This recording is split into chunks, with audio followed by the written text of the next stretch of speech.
మా బ్రతుకులో మరొక దినాన్ని ఈ పునరుద్ధానం మీరు ఇచ్చారు, మీ వందనాలు చెల్లిస్తున్నాం. అనేకులకు ఈ భాగ్యం లేదు, మాకు మీరు ఇచ్చారు, మీ వందనాలు చెల్లిస్తున్నాం. ప్రియమైన దేవా, నీ మాటలు నీ ప్రజలు వింటున్నప్పుడు అనేకులలో ఆత్మకార్యం జరిగించుకున్నాం. నీ వాక్యం అర్థం కాకుండా చేసే సైతం శక్తులను యేసుక్రీస్తు నామములో కాల్చి ప్రభా, వినగలిగిన చెవి, గ్రహించగలిగిన మనసుని బిడ్డకు దయచేయండి. మీరే ప్రతి వారిని వెనుకటి పుట్టించండి, ప్రతి వారితో మాట్లాడడం నజరేయుడైన యేసుక్రీస్తు నామములో ప్రార్థించి వేడుకుంటున్నాం.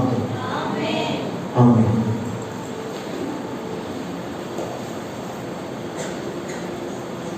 హల్లెలూయా. ఈ ఫ్యాన్ ఆపేయమ్మా.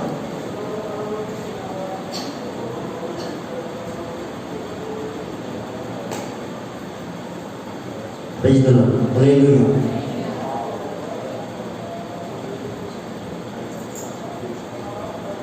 క్రైస్తవ జీవితానికి అతి ప్రాముఖ్యమైనది. చాలాసార్లు మనం చెప్పుకుంటా ఉన్నాం, మరొకసారి క్రైస్తవ జీవితానికి అతి ప్రాముఖ్యమైనది. అమ్మా, రక్షణ క్రైస్తవ జీవితానికి అతి ప్రాముఖ్యమైనది. రక్షణ హల్లెలూయా. దాని విలువ ఈ ప్రపంచంలో దేనికి కూడా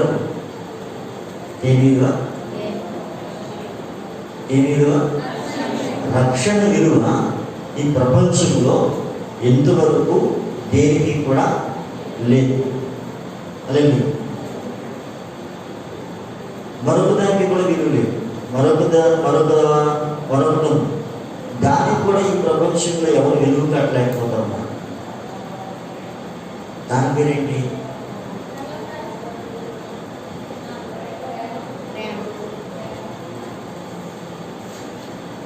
చెప్పండి. ఎవరు?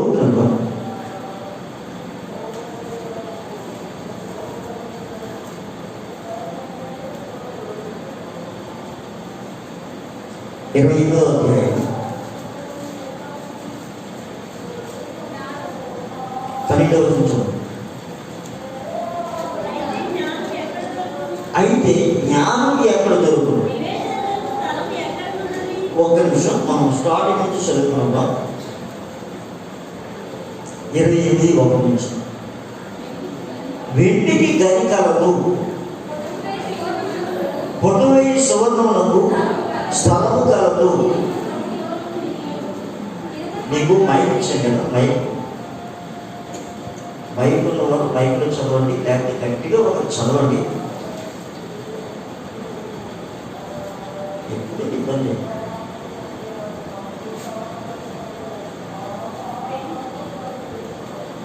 నేను చదువుతాను, వినండి. వెండికి గని కలదు, పొటముపై సువర్ణములకు స్థలము కలదు. ఇనుమును మట్టి నుండి తీయదు, రాళ్ళు కరిగించి రాగి తీయదు. మనుషులు చీకటికి అంతము కలుగు చేయదు. గాఢాల కాలంలోనూ మరణాల కాలంలోనూ ఉండు రత్నములను వెతుచు వారు భూమి అంతముల వరకు సంచరించారు. జనము తిరుగు స్థలములకు చాలా దిగువగా మనుషులు స్వర్గము తగుదు. వారు పై సంచరించి వారి చేత మరువబడదు. అసలు వారు మానవులకు దూరముగా ఉండి ఇటు అటు అల్లాడుచుందరు. భూమి నుండి ఆహారం పుట్టును, దాని లోపలి భాగము అగ్నిమయమైనట్లు ఉండును. దాని రాళ్ళు నీలరత్నములకు స్థానము, దానిలో సువర్ణమైన రాళ్ళున్నవి. ఆ త్రోవ ఏ క్రూర పక్షికైనాను తెలియదు. డేగ కన్నులు దాన్ని చూడలేదు, గర్భము గల క్రూర జంతువులు దాన్ని త్రొక్కలేదు. సింహము ఆ మార్గమును నడవలేదు. మనుషులు స్ఫటికం వంటి బంధను పట్టుకొందురు, పర్వతములను వాటి కుదులు సహితముగా వారాతులు ఇదురు. పంటలలో వారు పాటలు కొట్టుదురు, వారు కన్ను అమూల్యమైన ప్రతి వస్తువును చూచును. నీళ్లు వడిలిపోకుండా వారు జలధారలకు గట్టుకట్టుదురు. మరుగైన వస్తువులు వారు వెలుగులోనికి తెప్పించుదురు. దేవుని స్తోత్రం కలుగుతుంది. హల్లెలూయా. కొన్ని విషయాలు జ్ఞాపకం. వెండికి గని కలదు, వెండికి గని కలదు. హల్లెలూయా.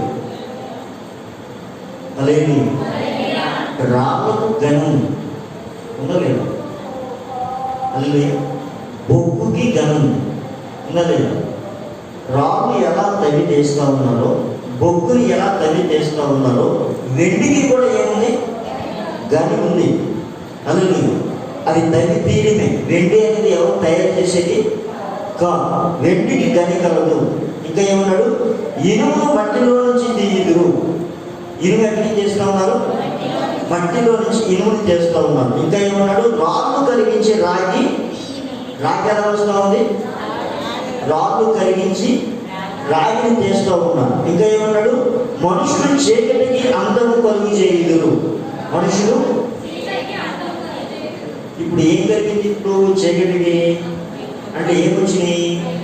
లైట్లు వచ్చినాయి. ఈ మాట చెప్పబడి ఎంత కాలం అయింది అమ్మా?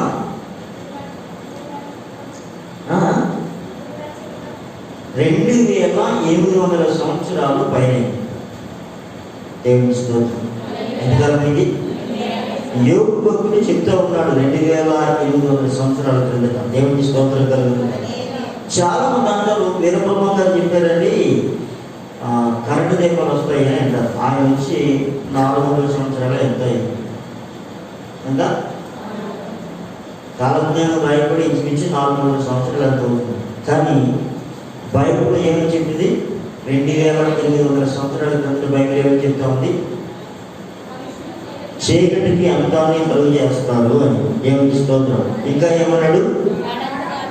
గాఢాంధకారములోను పర్ణాంధకారములోను రత్నములను వెతుకుచు భూమి అంతం వరకు సంచరిస్తారు. దేవుని స్తోత్రం. రంగురాలు తమ్మకం. ఈ రంగురాలు తమ్మకం మనిషి ఏం చేస్తూ ఉన్నాడు? భూమి అంతం వరకు సంచరిస్తూ ఉన్నాడు. జనవృత్తులకు స్థలములకు చాలా దిగువగా మనుషులు స్వర్గము తగ్గుదురు. దేవుని స్తోత్రం. ఈరోజు అండర్ గ్రౌండ్ ట్రైన్స్ భూమి అడుగు భాగంలో వెళ్తూ ఉన్నాయి. ట్రైన్స్ భూమి అడుగు భాగంలో చాలా కార్యక్రమాలు జరుగుతూ ఉన్నాయి. దేవుని స్తోత్రం కలుగును కాదు. అది బయట ఉన్న వారికి ఏమాత్రం కూడా తెలియదు. లేదు. ఇంకా ఏమన్నాడు? మరోపడుదురు, మానవులకు దూరముగా ఉంది, ఇటువంటి అల్లాడుచుందురు. భూమి నుండి ఆహారం పుట్టును. ఆహారం ఎక్కడి నుంచి పుడతా ఉంది? దాని క్రింద భాగం, భూమి క్రింద భాగము అగ్నిమయమైనట్లుండును. ఒక్కొక్కసారి ఆలోచించండి. భూమిలో నుంచి ఆహారం పుడతా ఉంది, భూమి క్రింద ఏముంది? అసలు ఎలా సాధ్యమైంది? భూమిలో నుంచి ఆహారం పుడతా ఉంది, క్రింద ఏముంది? అగ్ని, వేడిగా ఉంది. మరి ఇంత వేడిగా తింటున్నప్పుడు ఏ విధంగా ఆహారం వస్తూ ఉంది? అది మానవునికి అందరి విషయం. దేవునికి స్తోత్రం కలుగును. ఇంకా ఏమన్నాడు?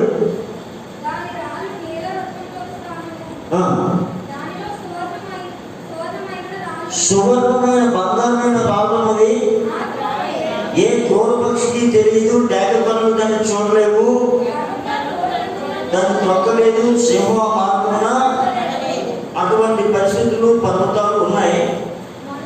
మనుషులు స్ఫటికం వంటి పంటలు పట్టుకుందురు. పర్వతంలోని వాటి కుదురు సహితముగా పార్వతో ఎదురు. ఇప్పుడు రంగురాలు జరిగే పరిస్థితి అదే. పెద్ద పెద్ద పర్వతాలు. బండలలో వారు పాటలు కొట్టుదురు. బండలలో వారు చాలా కొండలు వేసి వేస్తూ ఉన్నారు, మార్పులు వేస్తూ ఉన్నారు. వారి కన్ను అమూల్యమైన ప్రతి వస్తువును చూచును. నీళ్లు ఒడిగిపోకుండా వారు జలాధారాలను కట్టుదురు. వరుగైన వస్తువులు వారి వెలుగులకు. ఇప్పుడు మనకి డ్యామ్ తెలుసు. డ్యామ్ ఎక్కడుంది? పేరేశ్వరంలో, రాజమండ్రిలో ధవళేశ్వరం పేరేసి ఉంది. దేవుని మన ఏలేశ్వరంలో ఇక్కడ కూడా అంటే నీళ్ళకి ఏం చేశారు? కట్టు, నీళ్లు బయటకు పోకుండా దాయడానికి కట్టు వేశారు. ఈ మాట చెప్పి ఎంతకాలం అయింది? ఇంచుమించుగా 2800 సంవత్సరాల క్రిందటే డ్యాములు కడతాల విషయాన్ని బైబిల్ చెప్పింది. దేవుని స్తోత్రం. ఇన్ని విషయాలు చెప్పి మనిషి ఎంత తెలివైన అయిపోతాడని చెప్పి, అయితే జ్ఞానం ఎక్కడ దొరుకుతుంది అన్నాడు. జ్ఞానము ఎక్కడ దొరుకుతుంది? వివేచన దొరికే స్థలం ఎక్కడుంది? నరుడు దాని విలువలు ఎరుగరు. ప్రాణుల దేశంలో అది దొరకదు.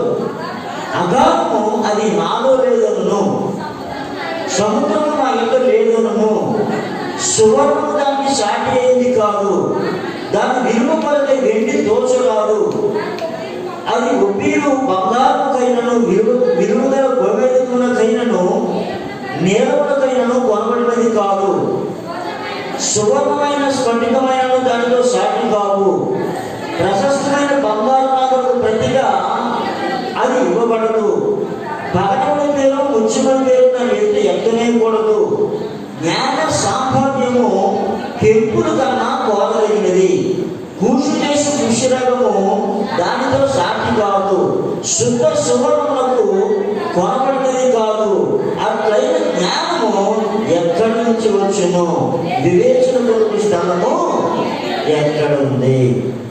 అమ్మా నిద్రస్తే ఎన్నికలు పడతాం, నేనేం ఫీల్ అవ్వను.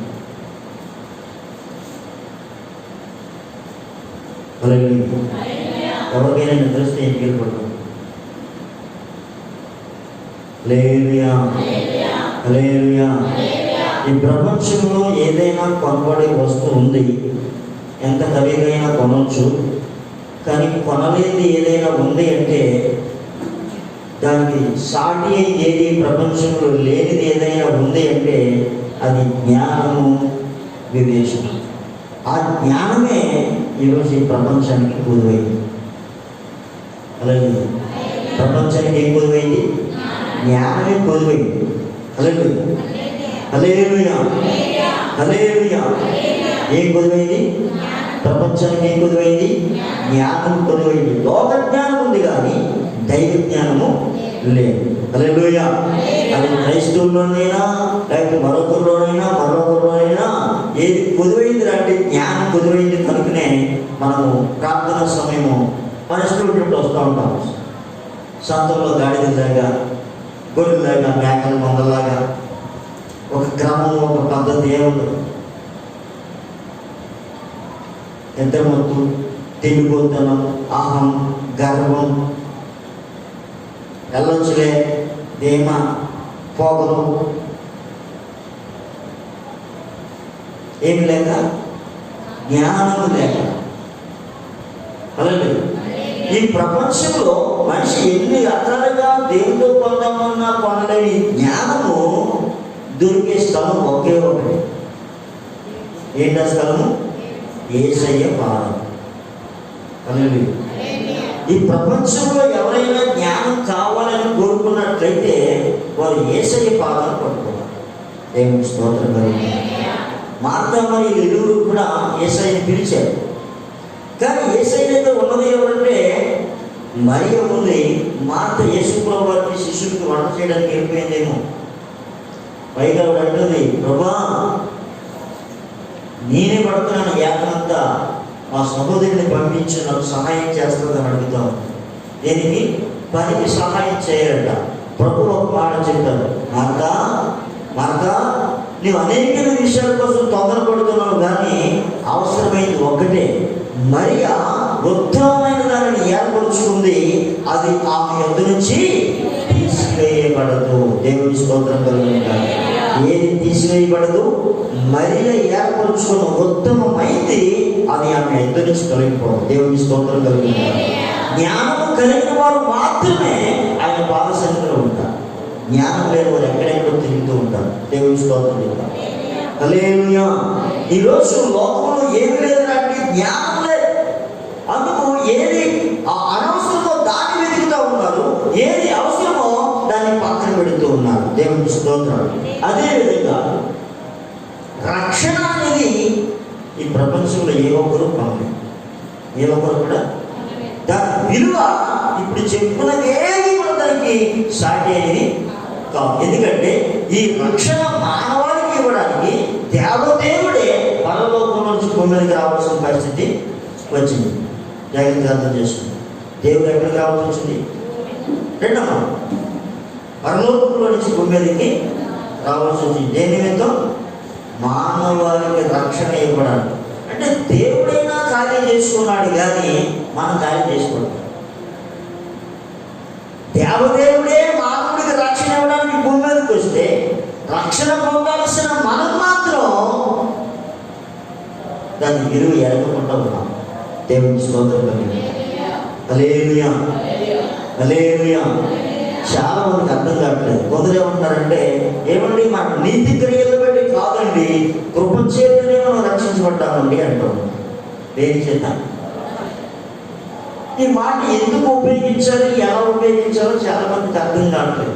చాలా మంది బోధకులు మాట్లాడేది ఏంటంటే, మన క్రియలు బట్టి కాదండి, కృప చేతి మనము రక్షించబడ్డామండి అంటాం. హల్లెలూయా. కృప చేతి రక్షించబడ్డం అంటే అర్థం ఏంటి? హల్లెలూయా. కృప చేత రక్షించబడ్డాము అంటే అర్థం ఏంటి? జాగ్రత్తగా గమనించండి.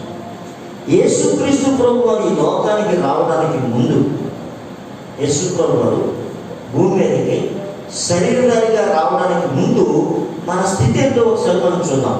ఎఫెసీ పత్రిక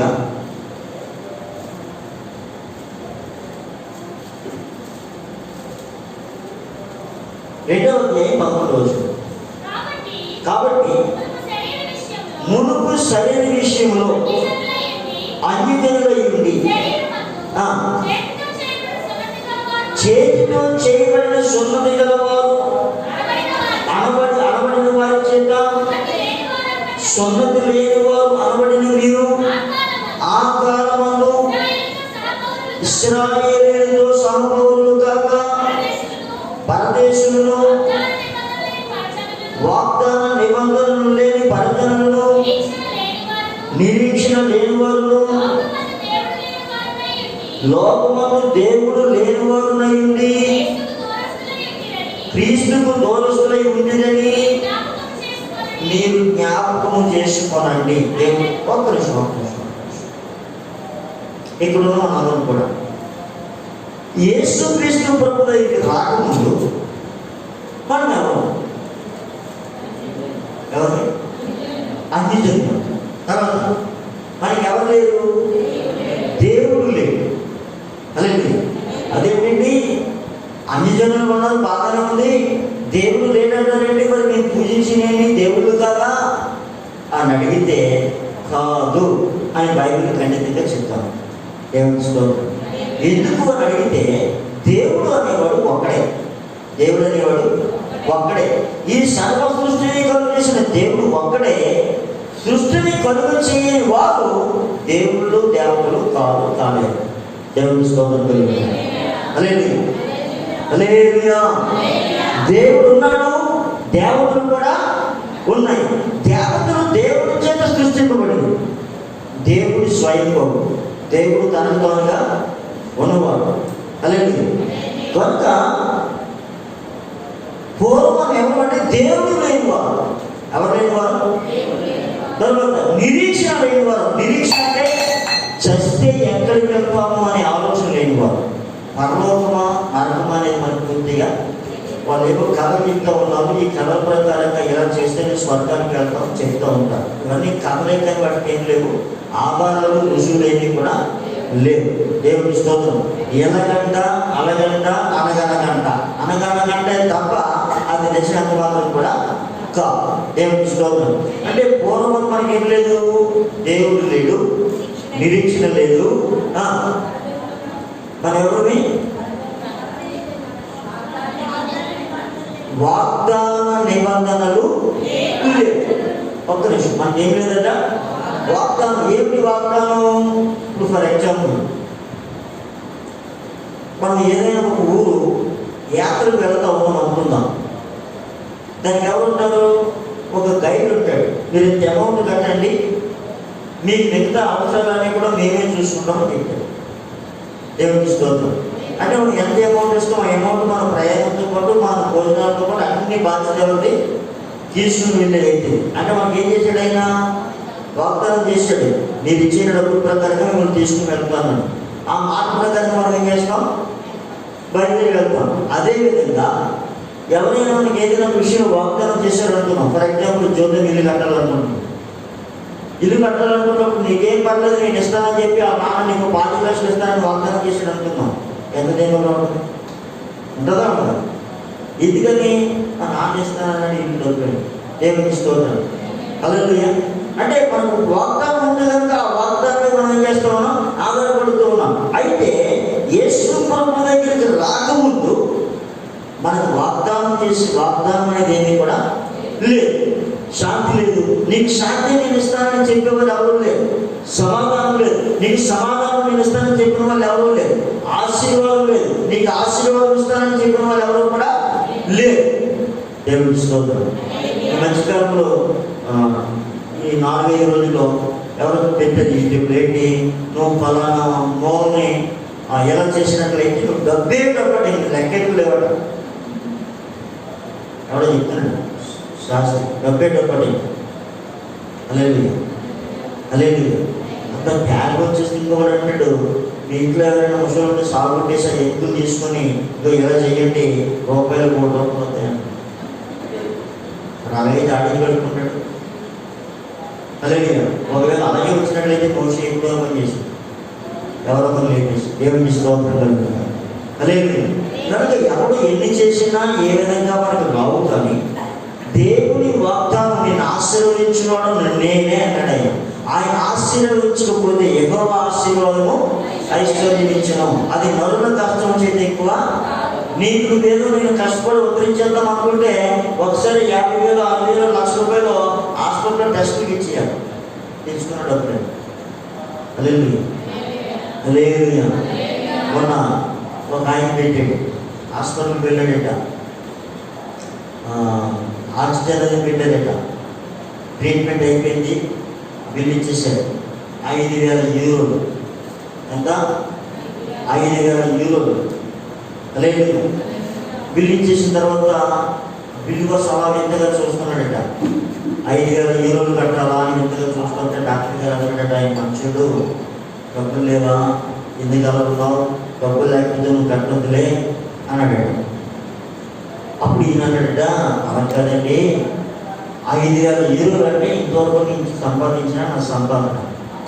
కేవలం నాకు ఊపిరాడడం కొరకు మీరు చేసిన ట్రీట్మెంట్కే 5,000 యూరోలు వేస్తే, మరి నాలో ఉన్న నా కిడ్నీ నా రక్తాన్ని ఎప్పటికప్పుడు ఏం చేస్తూ ఉంది, శుద్ధి చేస్తూ ఉంది.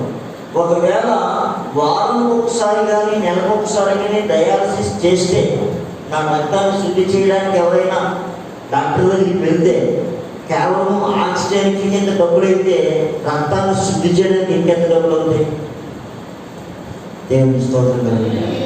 హల్లెలూయా. ఎంత అవుతుందని అనిపించు. ఆక్సిజన్కి అంత డబ్బులు ఖర్చు పెడతా ఉంటే చూడండి, మన మధ్యగా మా యవాంజలి లేదా ఎఫ్సీవా లేదా ఎవరు వద్ద ఉన్నారు లేనా, కొన్నిసార్లు ఊపిరాదు మనకి అనిపిస్తుంది, తప్ప కట్టేస్తాడేమో అనిపిస్తుంది, అంత భయం వేస్తూ ఉంటారు. అర్జెంటుగా ఏం కావాలి? ఆక్సిజన్ కావాలి. హల్లెలూయా. ఒకవేళ ఇప్పుడు పొరపాటుని హాస్పిటల్కి ఆక్సిజన్ వెళ్దామంటే టెస్ట్లు అంటాడు, ఈ భయం ముందు వచ్చేసింది. కాబట్టి ఈ బాధలకు ఏం చేసేటంటే ఈ జాషువా ఆక్సిజన్ అది కొనేసుకున్నాడు, అయ్యి ఇంట్లోనే పెట్టుకోవడానికి మాకు ఇచ్చాడు. దేవుని స్తోత్రం కలుగుతున్నాడు. అంటే ఈ ఆక్సిజన్ అనేది రాకపోతే మనిషి ప్రాణభయం ఉంది. మరి రక్తము ఎప్పటికప్పుడు శరీరంలో శుద్ధి కాకపోతే ఇలా శుద్ధి చేసే భాగం ఏంటంటే కిడ్నీ. దేవుని స్తోత్రం. ఎప్పటికప్పుడు రక్తం ఏం చేస్తూ ఉంది, డయాలసిస్ చేస్తూ ఉంది. ఇది కరెక్ట్గా పనిచేయడానికి గల కారణం ఎవరు? దేవుడు. హల్లెలూయా. అంటే కొన్ని వేల లక్షల రూపాయలు ఖర్చు అయ్యే ఖర్చుని దేవుడు మన బాడీలోనే ఆ మిషన్ పెట్టాడు. ఈ మిషన్ ఎప్పటికప్పుడు పని చేయకపోతే ఏమైనా జరిగితే మన ప్రాణం ఆలోచిస్తాం. దేవుని స్తోత్రం. లక్షల కోట్ల రూపాయలు వేసి వైద్యుల దగ్గరికి వెళ్ళి చేయించుకునే వైద్యం కంటే ఆల్రెడీ మన బాడీలోనే దేవుడు ఏ వ్యవస్థ పెట్టాడు ఏంటమ్మా? స్వస్థపరిచే వ్యవస్థ మన బాడీలోనే ఉంది. దాన్ని ఏమంటారు? Immunity power. దేవుని స్తోత్రం. హల్లెలూయా. ఈ ఇమ్యూనిటీ పవర్ ఎక్కడ ఉంది? మనలోనే ఉంది. ఈ పవర్ పెట్టినవాడు ఎవరు? దేవుడు. దేవుని స్తోత్రం కలుగును కాదు. వైద్యులు ఇచ్చే మందులు వాడితే మళ్ళీ మనకి సైడ్ ఎఫెక్ట్ రావచ్చు, కానీ దేవుడే కనుక స్వస్థపరిస్తే ఏ సైడ్ ఎఫెక్ట్ కూడా రాదు. దేవుని స్తోత్రం. ఈరోజు చాలా మంది దేవుని మీద ఆధారపడకుండా ఎక్కడెక్కడో ఆధారపడుతూ ఉన్నారు. అంటే ఏం కోల్పోయారంటే విశ్వాసం అనే దాన్ని కోల్పోతూ ఉన్నారు. దేవుని స్తోత్రం. సరే ఈ విషయాలని తర్వాత మాట్లాడదాం. ఆయన కేవలము ఆక్సిజన్కే 5,000 యూరోలు అయితే మరి ఇన్ని వేల రూపాయలు నా బాడీ పనిచేస్తామని దేవుడు గాలి ఇచ్చాడు, నీరిచ్చాడు, ఎండనిచ్చాడు, ఇవన్నీ ఇచ్చిన దేవుడికి అసలు నేను ఎప్పుడైనా వందనాలు చెల్లించానా అని ఆలోచన చేశాడు. డాక్టర్ దగ్గర చెప్పాడట, అయ్యా మీరు అన్న డబ్బులు నేను ఇచ్చేస్తాను, కానీ దేవుడు నాకు ఇచ్చిన ఈ గాలి, మీరు కొద్ది రోజులు ఈ గాలి పెట్టే 5,000 రూపాయలు తీసుకుంటే దేవుడు నా బ్రతుకు కాలంతా గాలి ఇచ్చాడండి, ఎండనిచ్చాడండి, నీరిచ్చాడండి, ఇన్ని ఇచ్చిన దేవుడికి అసలు నేను ఎప్పుడైనా దేవుడికి వందనాలు చెల్లించినా? ఇప్పుడు నాకు 90 సంవత్సరాల వయసు వచ్చింది. ఈ 90 సంవత్సరాల వయసులో ఎన్నిసార్లు నేను దేవుడికి వందనాలు చెల్లించాడని ఆలోచిస్తున్నానని చెప్తే డాక్టర్లు ఏడవడం ప్రారంభించారట. దేవుడికి స్తోత్రం. హల్లెలూయా, హల్లెలూయా. ఎంత ఆరోగ్యం ఇచ్చిన దేవుని సన్నిధికి, ఆరోగ్యం ఇచ్చిన దేవుడి దగ్గరికి, దేవుడి సన్నిధికి రావడానికి దేవుడు కృపనిచ్చి నీకు ఆరోగ్యం ఇస్తే మనం ఎప్పుడెప్పుడో వస్తూ ఉంటాం, ఎప్పుడెప్పుడో వెళ్తూ ఉంటాం. కృతజ్ఞత లేని వాళ్ళం కదా. దేవుడి సన్నిధిలో ప్రార్థన ఉండాలండి, దేవుడి సన్నిధిలో ఆరాధన ఉండాలండి, దేవుడి సన్నిధిలో వాక్యం ఉండాలండి. ప్రార్థన లేకుండా ఆరాధన లేదు, ఆరాధన లేకుండా వాక్యము విన్న నిష్ప్రయోజనం. ఎందుకంటే లోపల పనిచేయలేదు.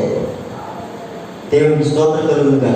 దేవుడి శక్తితో నింపబడాలి, దేవుడి సన్నిధితో నింపబడాలి. గట్టిగా దేవుడికి స్తోత్రం. హల్లెలూయా. ఎక్కడి నుంచి మనం పంపుకొచ్చాం? మనిషి అన్ని సంపాదిస్తూ ఉన్నాడు, కానీ ఏం సంపాదించట్లేదు? జ్ఞానం సంపాదించట్లేదు. దేవుడికి స్తోత్రం. అలాంటి జ్ఞానం ఎక్కడ దొరుకుతూ ఉంది? యెహోవా యందు భయభక్తి కలిగి ఉండుట జ్ఞానమునకు మూలాంశము. దేవుడికి స్తోత్రం.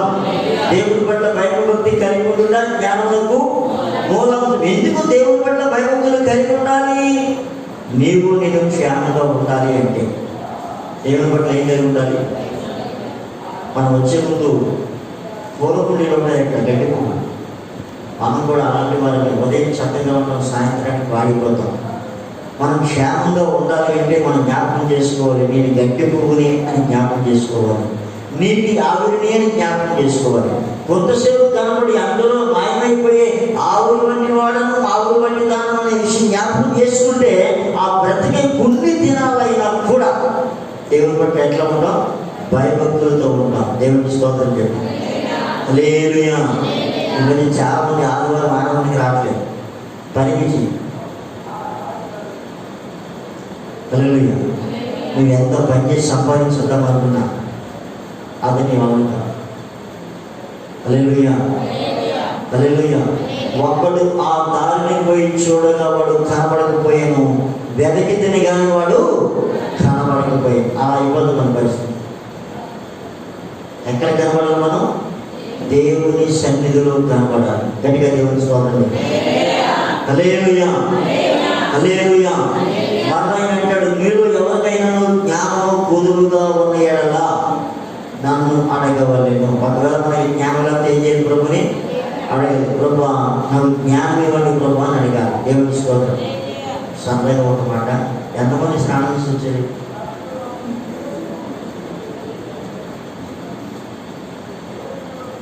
కొన్ని చేతులు అనవసరంగా కూడా లేచి నిల్చండి. అందరూ లేదు, నేను లేకపోతే బాగోలేదు లేదు. సరే, బొమ్మ ఎంత కలుగుతున్నాను? ఏమిటి నేను విన్నానండి, ఆదివారం ఆరాధన విషయం ఇంటికి మొంపడుతున్నామని. అలాంటిదండి, ఆదివారం ఆరాధన విషయం ఇంటికి మొంపడుతున్నారు కదా. ఏ ఇస్తే కాదా?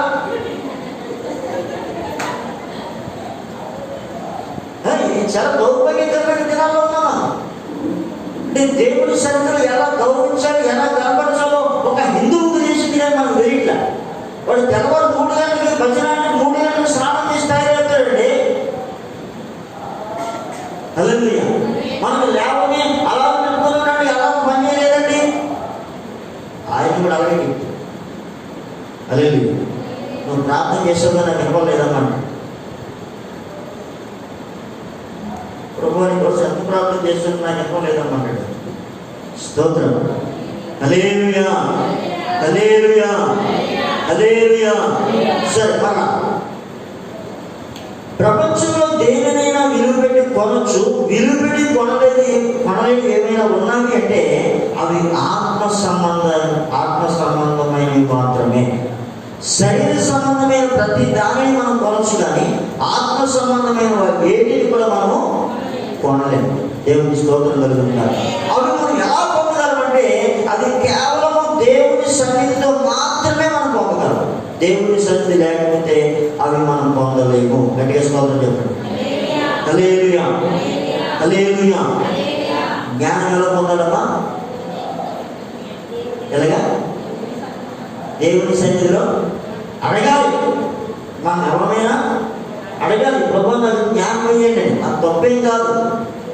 ప్రభు నాకు బీరువా ఇవ్వండి అడుగుతాం, సోఫాలు ఇవ్వండి అడుగుతాం, ఇల్లు ఇవ్వండి అడుగుతాం, పొలం ఇవ్వండి అడుగుతాం.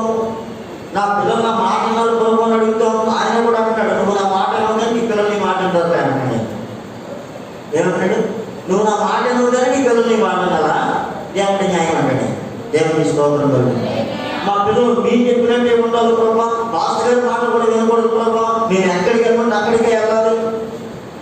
కానీ ఆయన కూడా అంటాడు, నేను కూడా అలాగే కోరుకున్నాను. నీ పరిస్థితి ఏంటంటే దేవుని స్తోత్రం కలుగుతుంది.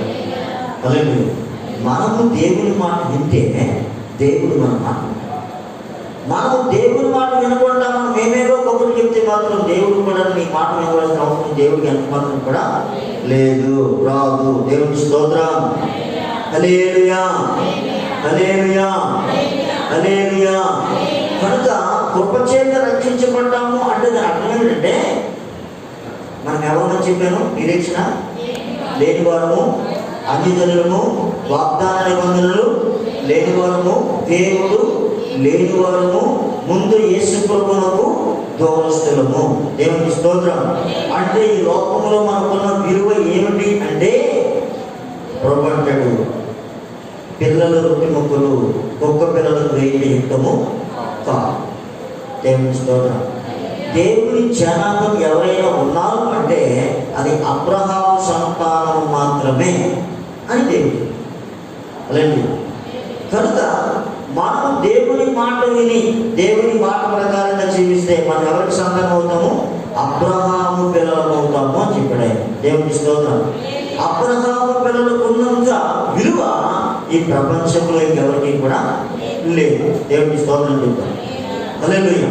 అబ్రహాము పిల్లలకు వాగ్దానం ఉంది. ఏముంది? వాగ్దానం ఉంది. అబ్రహాముతో దేవుడు వాగ్దానం చేశాడు, అబ్రహామా నీ సంతానాన్ని. అబ్రహాము దేవుని మాట విని దేవుని మాట ప్రకారంగా జీవించినప్పుడు అబ్రహాము ఒక స్థలాన్ని చూపించి ఈ స్థలం నీది, నీ ప్రజలది అని చెప్పాడు. అప్పుడు ఎంతమంది ఉన్నారు? ఒక్కడే. ఎంతమంది ఉన్నారు? పిల్లలు కూడా లేరు. పిల్లలు కూడా లేనప్పుడు అబ్రహాముని పిలిచి ఇది నీకు నీ సంతానానికే చెప్పాడు. అప్పుడు పిల్లలు లేదు. తర్వాత మళ్ళా దేవుడు అంటాడు, నీ సంతానం తమని కాని దేశానికి వెళ్తుంది, అక్కడ 4 తరాలు ఉంటారు, 4వ తరం వారిని నేను ఇక్కడికి తీసుకొని వస్తాను అన్నాడు. అప్పుడు ఎంతమంది ఉన్నారు? దేవుడు వాగ్దానం చేసినప్పుడు ఎంతమంది ఉన్నారు? ఒక్కడే. ఇప్పుడు 4వ తరం వారిని తీసుకుని వచ్చినప్పుడు ఎంతమంది ఉన్నారు? 4వ తరం వారిని తీసుకుని వచ్చినప్పుడు ఎంతమంది ఉన్నారు? ప్రశ్న సీను ఇక్కడికి వచ్చాను, నువ్వు పెద్దలతో కూర్చోకూడదు, కుర్రలో ఉన్నాడు. నేను కూడా చెప్పాలి, పిల్లలు కూర్చోండి ఇక్కడ. అదే కొన్ని లక్షలు ఎదరా ఆడు నుండి ఈక్వల్ కాదు ఎదరా. అదే ఎన్ని లక్షలు? కొన్ని లక్షలు. 6 లక్షలు కాదు, కొన్ని లక్షలు. దేవుని స్తోత్రం కలుగుతారు. 6 లక్షలు ఎవరు అంటే కేవలం మిలిటరీ సైనికులు మాత్రమే 6 లక్షలు. కొన్ని లక్షల మంది. అబ్రహాము 4వ తరం ఎంతమంది అయ్యారు? కొన్ని లక్షల మంది. దేవుని స్తోత్రం కలుగుతారు. హల్లెలూయా. ఐగుప్తు దేశంలో వారికి ఏమైంది? మా పితరుడైన అబ్రహాముకి దేవుడు వాగ్దానం చేసిన దేశానికి మేము వెళ్తామని చెప్పి వారు బయలుదేరించారు. మోషే వారు నడిపించాడు. దేవుని స్తోత్రం కలుగుతారు. అంటే వారి కంటే ఏముంది? ఒక స్థలం ఉంది. దేవుని స్తోత్రం. యోసేపు తన అవసాన కాలంలో అంటే ముసలివాడు అయిపోయినప్పుడు వారితో మాట చెప్పాడు, మీరు ఇక్కడి నుంచి వెళ్ళిపోయినప్పుడు నా బాడీ, నా ఎముకలను కూడా మీరు తీసుకొని వెళ్ళిపోండి. అంటే మా ఎముకలు కూడా ఐగుప్తు దేశంలో ఉండడానికి వీలు లేదు. కానీ ఇతను చనిపోయి ఎన్నో సంవత్సరాలు అయింది, కానీ ఎముకలు తీసుకుని వెళ్ళిపోతా ఉన్నారు. అంటే ఐగుప్తులో ఎముకలు కూడా ఉండడం ఆయనకి ఎంత మాత్రం కూడా ఇష్టమో దేవుని స్తోత్రం. నువ్వు ఐగుప్తులో ఉన్న మనల్ని దేవుడు కానానికి నడిపిస్తూ ఉన్నాడు. ఐగుప్తు ఆచారాలు కానీ ఐగుప్తు అలవాట్లు కానీ మనలో ఏమాత్రం ఉండవు. దేవుని స్తోత్రం. ఏంటి ఐగుప్తు ఆచారాలు, ఐగుప్తు అలవాట్లు? అన్ని జనుల ఆచారములు ఎట్టి పరిస్థితుల్లో మనము అభ్యసించకూడదు. అలా అభ్యసించినప్పుడు అవి మనకి గురి అని చెప్పాడు ఆయన. దేవుని స్తోత్రం. హల్లెలూయా, హల్లెలూయా, హల్లెలూయా. కనుక మనం ఎవరైనా చూసినట్లయితే దేవునికి ప్రత్యేకించబడిన ప్రజలు, దేవుని ప్రజలమైన మనము ఈ లోకంలో శరీర సంబంధమైన వాటి పట్ల మనం ఏం చేయకూడదు, మనసును ఉంచుకోడు. ఇక్కడ ఒక మాట నేను చెప్తాను. మన ఆంధ్ర తెలంగాణలకు, మన ఆంధ్రప్రదేశ్ తెలంగాణ రెండు విడిపోయినప్పుడు సంపద అంతా కూడా తెలంగాణలో ఉండిపోయింది, ఆంధ్రప్రదేశ్కి ఏమీ లేదు. మనం ఒక ప్యాకేజ్ ఇవ్వాలి అని అడిగారట. ఒక ప్యాకేజ్ అంటే కొన్ని వేల కోట్లు ఏదో దేని నిమిత్తమో. దేవుని స్తోత్రం. మీకు ఆ ప్యాకేజ్ ఇవ్వను, ఈ ప్యాకేజ్ ఇస్తాం వాళ్ళు ఏదో చెప్పారు. మొత్తం మీద ఈరోజు ప్రతి వాళ్ళు కూడా ఏమడుగుతూ ఉన్నారు, ప్యాకేజ్. అలాగే ఏమడుగుతూ ఉన్నారు, అందరూ ప్యాకేజీలు అడుగుతూ ఉన్నారు. అయితే ఒక అమూల్యమైన ప్యాకేజీ ప్రొవైడ్ చేసి ప్రశ్న మనం పంపించారు. ఏంటిది? అమూల్యమైన ప్యాకేజ్. ఏమిటి ప్యాకేజ్ అంటే దీని పేరే రక్షణ. అలాగే దీని పేరే రక్షణ. ఈ రక్షణ అనే ప్యాకేజీలో ఎన్ని ఇముడు ఉన్నాయంటే నీకు ఈ భూమి మీద ఏం కావాలో అది అందులో ఉంది. ఎందులో రక్షణ అనే ప్యాకేజీలో నీకు ఏమేమి కావాలో అవన్నీ ఉన్నాయి. దేవుని స్తోత్రం. లేదు, ఈ రక్షణ అనే ప్యాకేజీలో ఉన్న ఒక్కొక్క దాన్ని మనం ఉపయోగిస్తాం. రక్షణ అనే ప్యాకేజీలో ఉన్న ఒక్కొక్క భాగాన్ని కనుక మనం ఉపయోగించుకున్నట్లయితే దేవుడు అంటాడు, దరిద్రత నీకు ఉండనే ఉండదు, అశాంతి నీకు ఉండదే ఉండదంటాడు. దేవుని స్తోత్రం. మనకి ఏం కావాలి? ప్రతి మనిషికి ఏం కావాలి? సేవకు ప్రతి మనిషి ఏం కోరుకుంటాడు? గోల్డ్ డబ్బులని రోగగ్రస్తులుగా ఉంటాయి, వాటర్ కొద్ది డబ్బులు ఉన్నాయి, రోగంతో ఉంటే, భార్య రోగంతో ఉంటే, లేదా భర్త రోగంతో ఉంటే, లేదా పిల్లలు రోగంతో ఉంటే, ఈరోజు అటువంటి వాళ్ళు చాలా మంది ఉన్నారు. వాటర్ కొద్ది ఆస్తుంది, భార్య కాలాలకి వాటర్ కొద్ది ఆస్తుంది, పిల్లల కాలాలకి వాటర్ కొద్ది ఆస్తుంది, పెద్దవాళ్ళు చూసే దిక్కులేదు. అదే ఏముంది? ఆస్తుంది, ఆరోగ్యం లేదు, ఆస్తుంది, ఆయుష్ లేదు. గత దినాన్ని ఒక అమ్మాయి ఫోన్ చేసింది, అంకులు మా హౌస్ వార్మర్ కోసం ప్రార్థన చేయండి, వాళ్ళకి ఎవరు లేరు, ఒకే ఒక బెడ్ ఉంది, ఈ అపార్ట్మెంట్ అంతా వాళ్ళే, కానీ వాళ్ళు చావు బతుకుల్లో ఉన్నారు, బ్రతుకుతారో చనిపోతారో తెలియదు, వారి కోసం ప్రార్థన చేయండి.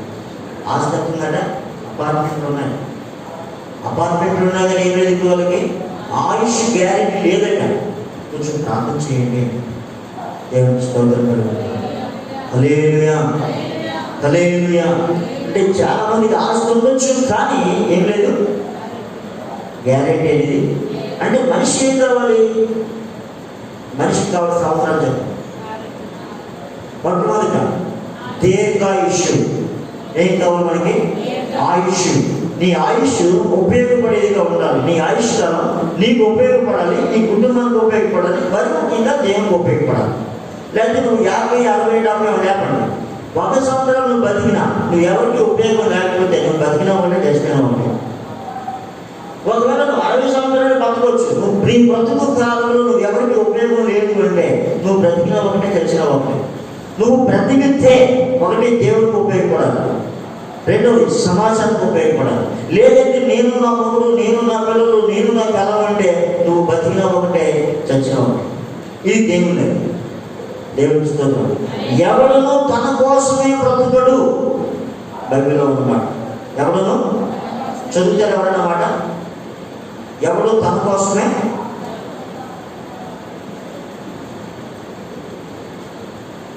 హల్లెలూయా.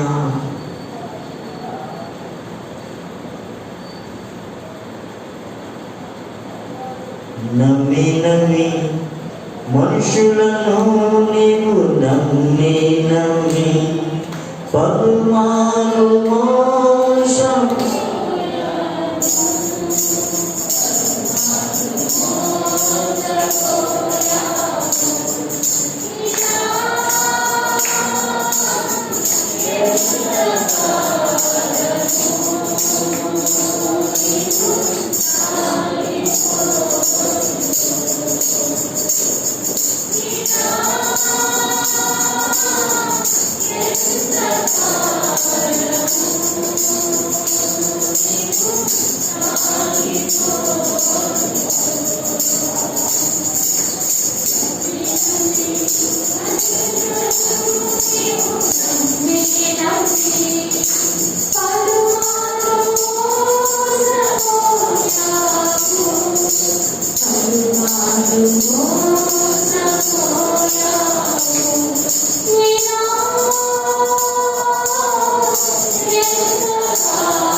దొరికిందా?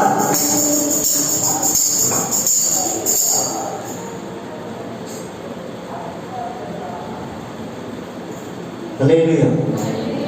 తీసి చెప్పండి, నేను చెప్తాను కదా. దేవునికి స్తోత్రం. హల్లెలూయా. మనం ఎంతమందికి ఉపయోగపడాలి?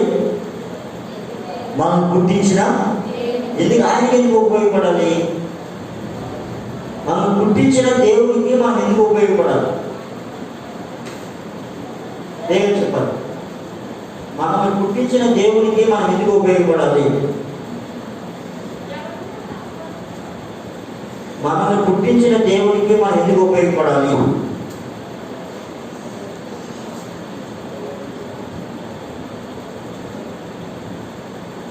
యెషయా 43:7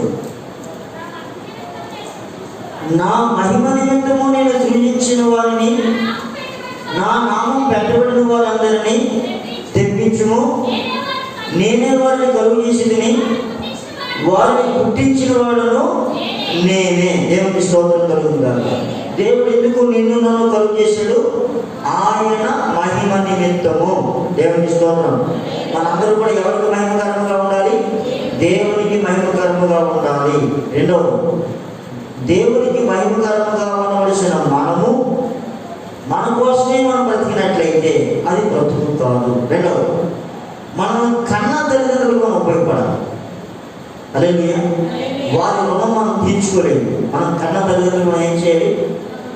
రుణపడి ఉన్నాం. వారిని మన బ్రతుకున్నంత వరకు కూడా వారిని ఏం చేయాలి? జాగ్రత్తగా చూసుకోవాలి. తల్లిదండ్రులు జాగ్రత్తగా చూడాలి. ఒకవేళ వాళ్ళు చూడలేకపోతే రేపు నీ పరిస్థితి కూడా అలాగే ఉంటుంది. దేవునికి స్తోత్రం కలుగుతుంది. హల్లెలూయా. హల్లెలూయా. మూడవ, మనం సమాజానికి ఉపయోగపడాలి. ఎవరికి ఉపయోగపడాలి? సమాజానికి ఉపయోగపడాలి. దేవునికి స్తోత్రం కలుగుతుంది. హల్లెలూయా. నువ్వు సమాజానికి ఉపయోగపడకుండా కేవలం నీ కోసమే నీవు ఉపయోగపడితే నీ అంత స్వార్థపరుడు ఎవరు ప్రపంచంలో ఉంది. దేవునికి స్తోత్రం కలుగుతుంది. స్వార్థపరులు కూడా అనవసరమే. దేవునికి స్తోత్రం. హల్లెలూయా. హల్లెలూయా. ఏమన్నాడు అని? వీడికి తలాంతి ఇచ్చాను కానీ వీడికి ఉపయోగించలేదు, కానీ వీడికి కాళ్ళు చేతులు కట్టి చేయకపోవడానికి పాడేయండి అని చెప్పాడు శ్రవంతి. దేవునికి స్తోత్రం కలుగుతుంది కదా. ఏమని చెప్పాడమ్మా?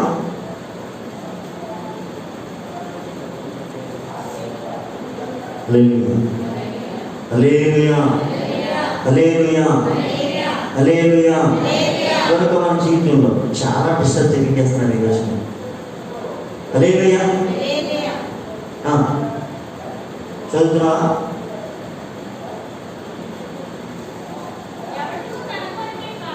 ఎవడును తన కొరకే కాదు ఎదుటి వారి కొరకు మేలు చేయ చూచుకొనవలెను. దేవుని స్తోత్రం కలుగును గాక. రిఫరెన్స్ చెప్పమ్మా. మా కొరింథీయులకు రాసిన మొదటి పత్రిక 10వ అధ్యాయం 24వ వచనం మనం చూసాం. ఎవడును తన కోసమే బ్రతకడు. దేవునికి స్తోత్రం కలుగును గాక. మన కోసం మనం బ్రతకడం క్రైస్తవ్యం కాదు. దేవునికి స్తోత్రం. హల్లెలూయా. చూడండి, మరలా నేను చెప్తున్నాను, దేవుడు అనుగ్రహించిన అమూల్యమైన ప్యాకేజ్ ఏంటి? రక్షణ. ఈ రక్షణ అనే ప్యాకేజీలో చాలా భాగాలు ఉన్నాయి. ఈ ప్యాకేజీ మనం ఓపెన్ చేసిన తర్వాత అందులో ఇవ్వబడిన ఒక్కొక్కటి మనం వాడుకున్నట్లయితే భూమి మీద మనం బ్రతికినంత కాలం దరిద్రత అనేది నీ దగ్గరికి రాదు. హల్లెలూయా. హల్లెలూయా. నీ రక్షణలో దీర్ఘాయుష్యం ఏముంది? హల్లెలూయా. దీర్ఘాయుష్యం అంటే అర్థం ఉదాహరణకి 40 సంవత్సరాలకి, 30 సంవత్సరాలకి, 50 సంవత్సరాలకి సరిపోరని కాదు. నువ్వు బ్రతికిన బ్రతుకుల్లో ఉదాహరణ చెప్తాను. అబ్రహాము జీవించాడా చనిపోయాడా? అబ్రహాము జీవించాడా చనిపోయాడా? యేసు ప్రభు చచ్చిన వాళ్ళకి దేవుడా, బ్రతికిన వాళ్ళకి దేవుడా? అమ్మా, బ్రతికిన వాళ్ళకి. ఇప్పుడు దేవుడు ఎలా పరిచయం చేసుకున్నాడు? దేవుడు నేను అబ్రహాము దేవుణ్ణి, ఇస్సాకు దేవుణ్ణి, యాకోబు దేవుణ్ణి. దేవునికి స్తోత్రం. హల్లెలూయా. నిజానికి వారు ఏమైనారు? చనిపోయినట్టుగా మనం మాట్లాడుతున్నాం, కానీ వారు ఏమైనారు? ఇప్పుడు వారు జీవిస్తూనే ఉన్నారు. దేవునికి స్తోత్రం. నువ్వు ఎంతకాలం బ్రతికేవు అనేది ప్రాముఖ్యమైనది కాదు, నీ బ్రతుకులో ఎటువంటి విలువ అనేది ప్రాముఖ్యమైనది. దేవునికి స్తోత్రం కలుగుతుంది. కనుక మనకి ఏముండాలి? దీర్ఘాయుష్యం అంటే అది, అంతేకాని 100 ఏళ్ళని కాదు. నువ్వు బ్రతికిన బ్రతికంతా కూడా ఆశీర్వాదకరంగా ఉండాలి. రెండవది, సుఖవంతమైన జీవితం. మన జీవితం ఎట్లా ఉండాలి? సుఖంగా ఉండాలి. అలాగే మూడవది, శాంతితో ఉండాలి. చాలా కుటుంబాల్లో శాంతి లేదు. ఎప్పుడు కేకలు, అరుపులు, ఇబ్బందులు. ఎవరికీ నెమ్మది, పెద్దోడికి నెమ్మది, పిల్లలకి నెమ్మది, నెమ్మది ఉంచకూడదు. దేవునికి స్తోత్రం కలుగుతుంది. యేసు ప్రభువును నమ్మి ఆయన నీతి మార్గంలో జీవించేవారు ఆయుష్ని కలిగి ఉన్నారు, సుఖమైన జీవితాన్ని కలిగి ఉంటారు, శాంతిని కలిగి ఉంటారు. ఇంతేనా? లేదు. మరొక మాట చెప్తున్నాడు, శరీరానికి స్వస్థత. దేవునికి స్తోత్రం కలుగుతుంది. యేసు ప్రభువును నమ్మిన వారికి ఏముంది? మనసుకు శాంతి. దేనికి శాంతి? దేవుడిచ్చిన ప్యాకేజ్. మనశ్శాంతి అనేది దేవుడిచ్చిన ప్యాకేజ్. ఎంతమందికి ఉంది? మనశ్శాంతి అంటే చాలా తేమగా ఉంటుంది. నాకు మనశ్శాంతి ఉందని యాత్ర లేదన్నవాడు అంటే ఆయన ప్యాకేజీ ఇచ్చాడు, కానీ మనమే ఉపయోగించుకుంటాం. హల్లెలూయా. శరీరానికి స్వస్థత, మనసుకు, మూడవది ఆత్మకు. అంటే నువ్వు చనిపోయినప్పుడు మనకేముంది? పరలోకం. దేవునికి స్తోత్రం. ఎవరిచ్చాడు ప్యాకేజీ? ప్రభువైన యేసుక్రీస్తు ఇచ్చాడు. దేవునికి స్తోత్రం. ఇంకా ఇంకొక 2 మాటలు చెప్పి నేను ముగించేస్తాను, టైం అయిపోయింది. కొరింథీ పత్రిక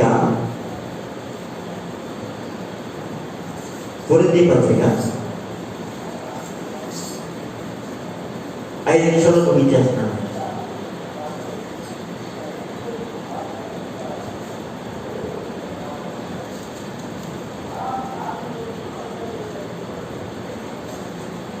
పరిశుద్ధాత్మ మూలముగా దేవుడు మనకు అనుగ్రహించిన వాటిని చూద్దాం. చదువు.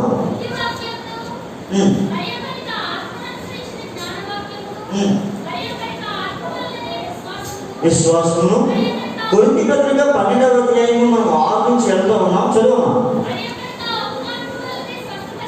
స్వస్థపరిచేవారు, అద్భుత కార్యము చేసే శక్తి, మరియొకరికి ప్రవచన వరము, మరియొకరికి ఆత్మ వివేచన, నానావిధ భాషలు, మరియొకరికి భాషల అర్థము చెప్పే శక్తియు అనుగ్రహింపబడి ఉంది. అయినను వీటన్నిటినీ ఆత్మ ఒక్కడే తన చిత్తము చొప్పున ప్రతి వారికి ప్రత్యేకముగా పంచి ఇచ్చుచు కార్యసిద్ధి కలుగు చేయుచున్నాడు. దేవునికి స్తోత్రం కలుగునుగా. హల్లెలూయా. హల్లెలూయా. దేవుడు అనుగ్రహించిన రక్షణ ప్యాకేజీలో ఉన్న పరిశుద్ధాత్మ ద్వారా, నేను కూడా పరిశుద్ధాత్మ ద్వారా ఒక్కొక్క ప్యాకేజ్ ఏంటది? మొట్టమొదటి ఏంటి? బుద్ధివాక్యము, జ్ఞానవాక్యము, ఏంటమ్మా? విశ్వాసము. దేవునికి స్తోత్రం. దేవుడు ఇచ్చిన ప్యాకేజీలో ఏముంది? విశ్వాసం. ఎంతమంది ఉపయోగించుకుంటున్నారు విశ్వాసాన్ని? నిద్ర కళ్ళు తెరవడానికి ఎంత కష్టపడుతున్నారు? కళ్ళు తెరవడానికి ఇంత కష్టపడి వాక్యం లోపలికి ఎట్లా వెళ్తుంది? ఏముందాం అందులో? విశ్వాసం అనేది ఉంది. ఎంతమంది ఉపయోగించుకుంటున్నారు? అలాగే ఇప్పుడు గవర్నమెంట్ ఇచ్చిన ప్యాకేజీలో ఎస్టీ వాళ్ళకి, ఎస్సీ వాళ్ళకి ఇంకా కొన్ని తరగతిలో కొన్ని ప్యాకేజీలు ఇచ్చాడు. అలాగే పాస్టర్ గారు కొన్ని ప్యాకేజీలు ఇచ్చాడు. ఇచ్చిన ఆ ఫండాలలో చర్చలు కొంత ఫండ్ ఇచ్చాడు. దేనికి ఇచ్చిన ఫండ్ దానికి వాడుకోరా? తప్పనిసరిగా వాడుకుంటారు. ఎవరికి ఇవ్వాల్సిన ఫండ్ వాళ్ళకి ఏం చేయాలి? ఇవ్వాలి. లేదంటే ఆ ఫండ్ ఉంటే ఒకళ్ళు ఇంకొకరు కానీ ఇవ్వడానికి అవకాశం ఉంది. అలా జరుగుతూ ఉంది. దేవుని స్తోత్రం. మొత్తం మీద ఫండ్ అనేది ఏం చేస్తూ ఉన్నారు? వాడుతూ ఉంటారు. మనకు కూడా దేవుడు ఏం ఇచ్చాడు? ఫండ్ ఇచ్చాడు. అలాగే ఈ విశ్వాసం అనేది ఒక ఫండ్. ఈ విశ్వాసం ద్వారా నువ్వు ఎన్ని పొందొచ్చు అంటే నీకు ఇక్కడ ఏది కావాలో అదే పొందొచ్చు. దానికోసం ప్రత్యేకంగా నీవు ఏది చేయాలని పరిగెట్టలేదు. హల్లెలూయా, హల్లెలూయా, హల్లెలూయా, హల్లెలూయా, హల్లెలూయా. నేను మాట్లాడాను, పొట్ట పుండి కోసం ప్రతి రోజు తప్పనిసరిగా ఏం చేయాలి? కష్టపడాలి. హల్లెలూయా. సంపాదన కోసం కష్టపడాలి. జాగ్రత్తగా అర్థం చేసుకోండి. పొట్ట పుండి కోసం కష్టపడినప్పుడు తప్పనిసరిగా పోషించుకోవడానికి ప్రతి రోజు కష్టపడాలి. నువ్వు దాన్ని మనసులో పెట్టుకుని నువ్వు కష్టపడుతూ దేవునికి దగ్గరగా ఉంటే నీ ప్రతి అవసరం వేసుకుంటే దేవుని పక్కన వేసి మా మీద ముద్రించేద్దాం అనుకుంటే మాత్రం నువ్వు ఏమి చేయాలి? ఆకాశం భూమి గతించిన దేవుని మాట ఏమాత్రం గతించాలి. యెహోవా ఆశీర్వాదము నరుల కష్టం చేత ఆశీర్వాదము. అంటే ఈరోజు సంపాదన వరకు కష్టపడడం ద్వారా ఏం పోయింది? మనకి దేవుడి సన్నిధి కోల్పోతా ఉన్నాం. ప్రార్థన ఉండట్లేదు, సహవాసం లేదు. దేవుని స్తోత్రం. నేను సంపాదించి ఇల్లు కడతానండి, నేను సంపాదించి పొలం పట్టానండి, ఒక్క నాటికి కూడా జరగదు. యేసు నామములో అని చెప్తాం. హల్లెలూయా, హల్లెలూయా, హల్లెలూయా. ఒక్క నాటికి కూడా జరగదు. ఎందుకంటే దేవుని వాక్యం సెలవిస్తుంది, యెహోవా ఆశీర్వాదము ఐశ్వర్యం ఇచ్చును, నరుల కష్టం చేత ఆశీర్వాదం ఎక్కువ. నీకు నువ్వుగా ఏదైనా ఉద్ధరించడం అంటే మనం ఏమీ చేయాలి. దేవుని స్తోత్రం. కేవలం ప్రభు మీద ఆనుకొని ఆయన పట్ల భయభక్తులు కలిగి ఉండి అలాగే ప్రభు నన్ను దీవించండి అని చెప్పి ఆయన ఇచ్చిన ప్యాకేజీ కనుక ఉపయోగించుకున్నట్లయితే, ఇక్కడ మొట్టమొదటి విశ్వాసం అని చెప్పాడు. దాని నుంచి ఇంకా చాలా ఉన్నాయి. ఇవన్నీ మనం ఉపయోగించుకున్నప్పుడు సింపుల్గా ఒక మాట చెప్తాను. యోసేపు ఎవరు? కష్టపడితే ఆ స్థితికి వచ్చిండేవాడ. దావీదు గొర్రెలు కాసుకుంటూ గొర్రెలు అభివృద్ధి చేసుకుంటూ ఉంటే మహారాజు అయి ఉండేవాడ. యెహోషువ పని చేసుకుంటూ ఆయన అప్పగించబడిన పని కాకుండా ఏదో పని చేస్తుంటే భూమి మీద యెహోషువ వంటి ఆశీర్వాదం ఎవరైనా పొందుంటాడా? ఇవన్నీ దేని ద్వారా వచ్చినాయి? యెహోవా. అంతే. మనం దేవుడి పట్ల నమ్మకంగా ఉన్నప్పుడు దేవుడు తన పిల్లలుగానే ఉంచుతాడు. దేవుడు ఎవరైనారు? ఆ ఐశ్వర్యం తన పిల్లలు ఎలా ఉంచుతాడు? తప్పక నువ్వు ఆయన మాట వింటే. హల్లెలూయా, హల్లెలూయా. నువ్వు 8 గంటలు కష్టపడి చేసే పని 8 గంటల సేపు దేవుడి సన్నిధిలో ప్రార్థించే,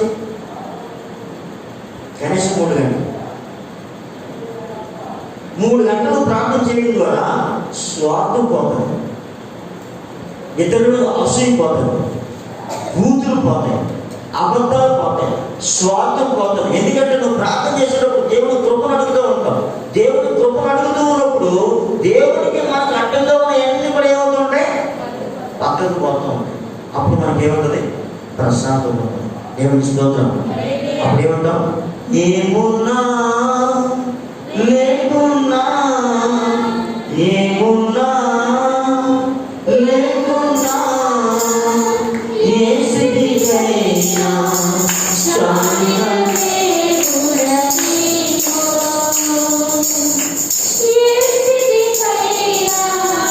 చాలియే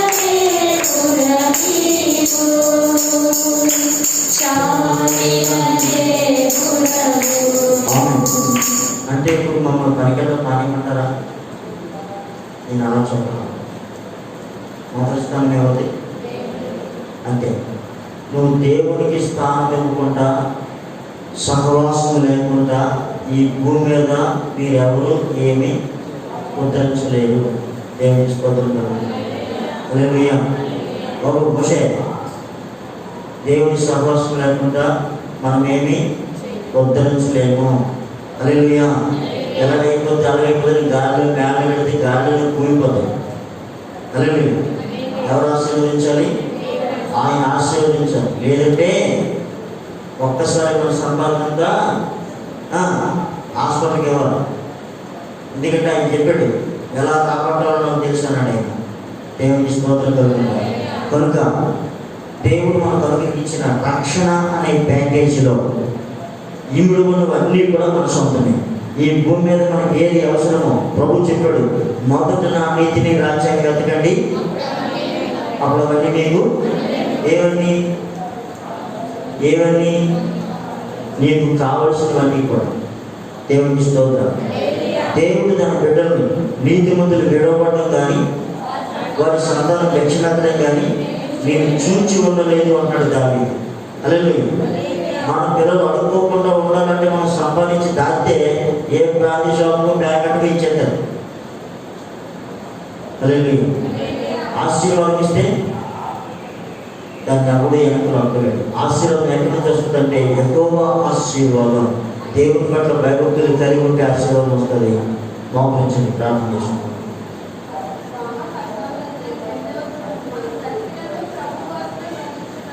ఒకసారి గట్టిగా చెప్పమని ఫ్రెండ్స్. రోమాపత్రిక 14వ అధ్యాయము 8. మనలో ఎవడును తన కోసమే బ్రతుకడు, ఎవడు తన కోసమే చనిపోడు. మనం బ్రతికినను ప్రభు కోసమే బ్రతుకుతున్నాము. ఎవరు చెప్పే మాటది? పౌలు గారు కాదు, క్రైస్తవుడైన ప్రతి వాడు చెప్పవలసిన మాట. పౌలు గారు కోటీశ్వరుడు, కోట్లు ఆ దినాల్లో అవన్నీ వదిలేసి పట్టుబట్టుతో బయటకు వచ్చాడు దేవుని సేవ కోసమే. ఏమన్నాడైనా, ఎవడు తన కోసమే బ్రతుకుడు, ఎవడు తన కోసమే చావుడు, బ్రతికినా ప్రభు కోసమే, చచ్చినా. అందుకే దేవగా చెప్తున్నాడు, నా మట్టుకైతే బ్రతుకుడు క్రీస్తు, చావు అయితే లాభం అని. భావించండి. చలో ప్రార్థన చేసుకుందాం. అందరూ మోకరించండి, అందరూ మోకరించండి. దిక్కులు చూడద్దు, కళ్ళు మూసుకోండి, నిద్రపోవద్దు. Thank you Lord, thank you Lord. Bible చదివిస్తూ ఉంది, ఎవడు తన కోసమే బ్రతికడు, ఎవడు తన కోసమే చనిపోడు అని. మనం బ్రతికినను చనిపోయినను ప్రభువారమై ఉన్నాము అని దేవుని వాక్యం చదివిస్తాం. నా ప్రియమైన దేవుని సంగమా, ఇక దేవుని సహోదరులారా, దేవుని వాక్యం చదివిస్తూ ఉంది. దేవుడు మనకు అనుగ్రహించిన గొప్ప ప్యాకేజీ రక్షణ. ఈ రక్షణ అనే ప్యాకేజీలో మనిషి ఏది అవసరమో అవన్నీ కూడా అందులో ఉన్నాయి. అందులో అతి ప్రాముఖ్యమైన పరిశుద్ధత అనే ప్యాకేజీ ఉంది. ఇది ప్రాముఖ్యమైనది. జ్ఞానం అనే ప్యాకేజీ, ఇది కూడా చాలా ప్రాముఖ్యమైంది. వివేచన అనే ప్యాకేజీ, ఇది కూడా చాలా ప్రాముఖ్యమైంది. విశ్వాసము, ఇది ప్రాముఖ్యమైంది. ప్రాముఖ్యత లేనిదేవి కూడా ఆత్మ సంబంధముగా ఏమీ లేవు. ఆత్మ సంబంధమైన ప్రతిదీ కూడా ప్రాముఖ్యమైంది. ఈ ప్రాముఖ్యమైన ప్రతి ప్యాకేజీ కూడా రక్షణ అనే ప్యాకేజీలో ఇచ్చాడు. కనుక మనం దేవుని పట్ల భయభక్తి కలిగి ఉన్నంత కాలం మనకి ఏ లోటు ఉండదు, ఏ సమస్య ఉండదు, ఏ ఇబ్బంది ఉండదు, ఏ రోగం ఉండదు. ఏమున్నా ఇవన్నిటితో దేవుడికి తోడై ఉంటాడు. రోగమా, దేవునికి తోడై ఉంటాడు. సమస్య, దేవునికి తోడై ఉంటాడు. ఇబ్బందిలో ఉన్నావా, దేవునికి తోడై ఉంటాడు. కష్టంలో ఉన్నావా, దేవునికి తోడై ఉంటాడు. ఆయన చేశాడు, నేను విడువను ఎడబాయనని. కనుక ప్రియ సహోదరి సహోదరుడా, మనకి ధేమ ప్రేమ రెండు కూడా యేసుక్రీస్తు ప్రభువులోనే. ఎవరైతే దేవుని పట్ల భయభక్తులు కలిగి ఉంటారో వారి జీవితంలో దేవుడు వారికి తోడై ఉంటాడు. ఈ ప్రపంచంలో ఏదైనా మనం కొనవచ్చు, మనం కొనలేనిది ఏమైనా ఉన్నవి అంటే నువ్వు జ్ఞానాన్ని కొనలేవు, వివేచన కొనలేవు, రక్షణ కొనలేవు. రక్షణ అనేది మనం పొందినట్లయితే దాంతో కూడా అన్నీ వస్తాయి. నువ్వు రక్షణ నిర్లక్ష్యం చేస్తే మాత్రం నువ్వు ఎలా తప్పించుకుంటావు? ఇంత గొప్ప రక్షణ నిర్లక్ష్యం చేస్తే నువ్వు ఎలా తప్పించుకుంటావు అని అడుగుతున్నాడు. ప్రార్థన చేయమ్మా, ప్రార్థన చేయండి, ఒక నిమిషం ప్రార్థన చేయండి. నోరు తెరిచి ప్రార్థించండి, నోరు తెరిచి ప్రార్థించండి, హృదయం తెరిచి ప్రార్థించండి. ప్రార్థించి బయటికి వెళ్ళండి, అడగండి ప్రభువుని. ప్రభు అతిక్రమమును క్షమించండి యేసయ్యా. నీతిమంతులుగా నటించద్దు. ప్రభు కృపణుడిగా, ప్రభు కృపణుడిగా. లోకంలో అనేకులు చేస్తూ ఉన్నారు. మనం బ్రతికున్నామంటే మన అదృష్టంగా కృప. కృపలో బ్రతికినా చచ్చినా ఉంటే, కృప లేకుండా మనం చేస్తే, కృప లేకుండా చేస్తే నిత్యరాత్మలో ఉంటాం. అడగండి ప్రభుత్వం. ప్రతి వారు నోరు తెరవండి, చిన్నపిల్లలు పెద్దవారు నోరు తెరవండి. ప్రభా నీ కృప నాకు ఇవ్వండి యేసయ్య అని అడగండి. రక్షణ అనే ప్యాకేజీ నాకు తప్పనిసరిగా అవసరం ప్రభువా. అందులో నాకు కావలసినవి చాలా ఉన్నాయి. అందులో ఉన్న విశ్వాసం నాకు చాలా ఇంపార్టెంట్ అయ్యా. ఒకప్పుడు నాకు విశ్వాసం లేదు ప్రభు, ఈరోజు కోల్పోయాను. దౌర్భాగ్య స్థితిలో వెళ్ళిపోయిన యేసయ్యా చెబుతాను, నువ్వు కోల్పోయినదని తిరిగి పొందండి. కోల్పోయిన వాటిని తిరిగి పొందండి.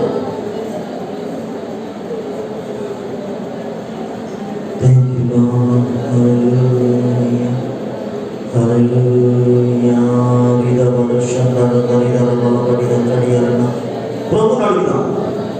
రక్షణ అంటే బాప్తిసం కదమ్మా. చాలా మంది రక్షణ అంటే బాప్తిసం అనుకుంటున్నారు. బాప్తిసం రక్షణ కాదు. హల్లెలూయా, హల్లెలూయా.